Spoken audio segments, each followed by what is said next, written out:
কম কাপড়ে সহজ পদ্ধতিতে পার্টিওয়ালা প্যান্ট বানানো। এখানে আমি ঝুল নিয়েছি 38-এর, তার যেহেতু নিচ পোর্শনটা হবে সেটা 28 আর কোমর পট্টি হবে 10, সেটা আমি পরে দেখিয়ে দিচ্ছি।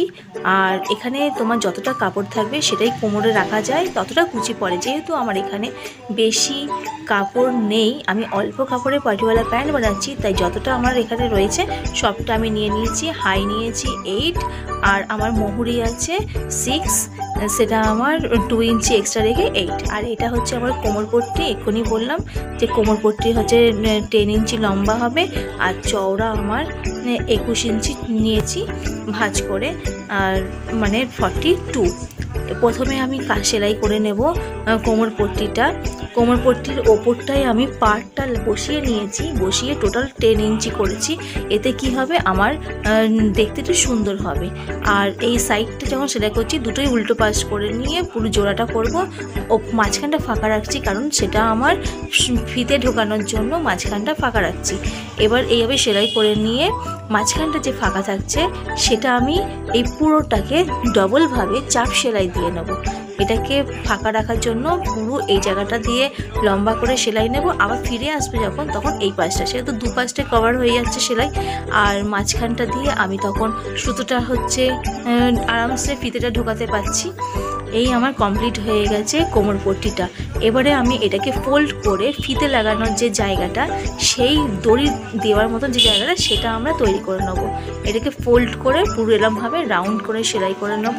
এতে আমার এই তৈরি হয়ে গেল ফিতে লাগানোর জায়গা। এবারে এখান দিয়ে আমি আরামসে ফিতে ঢোকাতে পারবো। আর চওড়াটাও অনেকটা আছে, 2 ইঞ্চি নিয়েছি, নিয়ে ওই চওড়াটা করে নিয়েছি। এবারে ভাঁজ করে আমি একটা ছোট্ট চিহ্ন করে নেব। চক দিয়েও চিহ্ন করতে পারো, অথবা কাঁচি দিয়ে সামান্য একটুখানি কেটে নিয়ে চিহ্নও করা যায়। এবারে আমার যে প্যান্টের যে নিচ পোর্শনটা ছিল, কোমর পট্টিটা হয়ে যাওয়ার পরে আমি প্যান্টের পোর্শনটা নিলাম, সেটা আমি এটার মিডিলটাকে চিহ্ন করে নিলাম, যাতে আমি যখন কুচি লাগাবো তখন আমার যাতে প্রবলেম না হয়। তাই দুটো প্যান্টের পার্টই আমি ছোট্ট করে কেটে নিয়ে এটা চিহ্ন করে নিলাম। এবার আমার যেখানে হাই আছে সেইটা উল্টো করে একটার সঙ্গে আরেকটা ফার্স্টে আমি ওটাকে সেলাই করে নেব।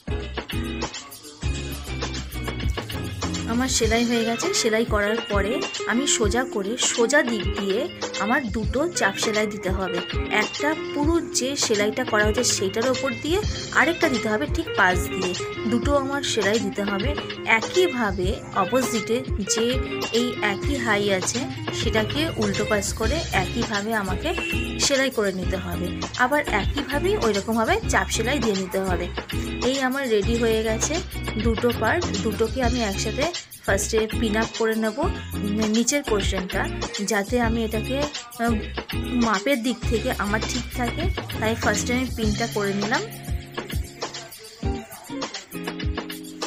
নিচে মুহুরিটা যে আছে সেই মুহুরিটাকে আমি ফোল্ড করে সেলাই করে নেব।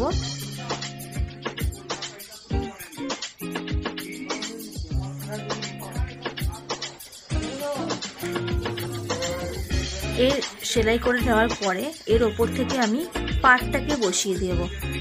আমার পাটটা বসালে পায়ের অংশতে, তাহলে প্যান্টটা দেখতে একটু ভালো লাগে। তাই জন্য আমি যেইভাবে কোমরে বসিয়েছি সেই একইভাবে আমি পায়ের নিচের অংশে সামান্য একটু ছেড়ে বসালাম, কারণ নিচে ব্লুটা দেখা যাবে। পাটটা একদম টাইটাই দিলে পরে অতটা ভালো লাগে না, তাই কিছুটা ছেড়ে তারপর আমি পাটটাকে এর ওপর দিয়ে বসিয়ে দিলাম। পাটটা বসানোতে প্যান্টটা বেশ সুন্দর লাগছে। এটা সোজা পাট দেখিয়ে দিলাম। এবারে উল্টো করে এর ওপর থেকে আমার 6 ইঞ্চি, 2 ইঞ্চি আমি এক্সট্রা নিয়েছি, 6 ইঞ্চি করে পুরো ফিটিংস করে নিতে হবে। তার আগে আমি কোমরে কুচিটা দিয়ে নেব। যে চিহ্নগুলো টেনে নিয়েছিলাম, ছোটো ছোটো কাঁচি দিয়ে আমি কেটে নিয়েছিলাম, সেই প্রত্যেকটা চিহ্নর সাথে আমি ওটাকে পিন আপ করে নেব। তাহলে যে অংশটা আমার থাকছে সেটাকে আমি পুরোটা অংশ কুচি দিয়ে নিতে পারবো। এইভাবে আমি প্রত্যেকটার সাথে পিন আপ করে নিচ্ছি।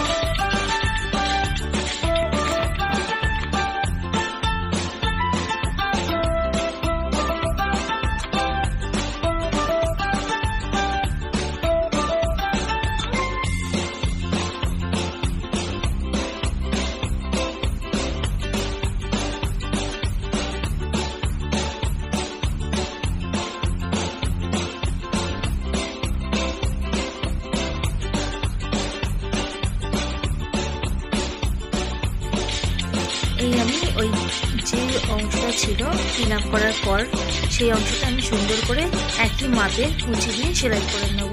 এই কুচি দিয়ে আমার সেলাই করা হয়ে গেল। এবারে সোজা দিক দিয়ে আমি এর ওপরটায়, এই যে সোজা দিক এর ওপরটায় আমি চাপ সেলাই দিয়ে নেব। এই চাপ সেলাই দেওয়াতে আমার কুচিগুলো সেমভাবেই থাকবে, কোনোভাবে এদিক ওদিক হয়ে যাবে না। এই কমপ্লিট হয়ে গেল। দেখো কত সুন্দর হয়েছে, কম কাপড় দিয়ে বেশ সুন্দর একটা পার্টিওয়ালা প্যান্ট হয়েছে। পায়ের পোর্শনটাও বেশ দেখতে সুন্দর লাগছে। এই কমপ্লিট হয়ে গেল আমার পার্টিওয়ালা প্যান্ট।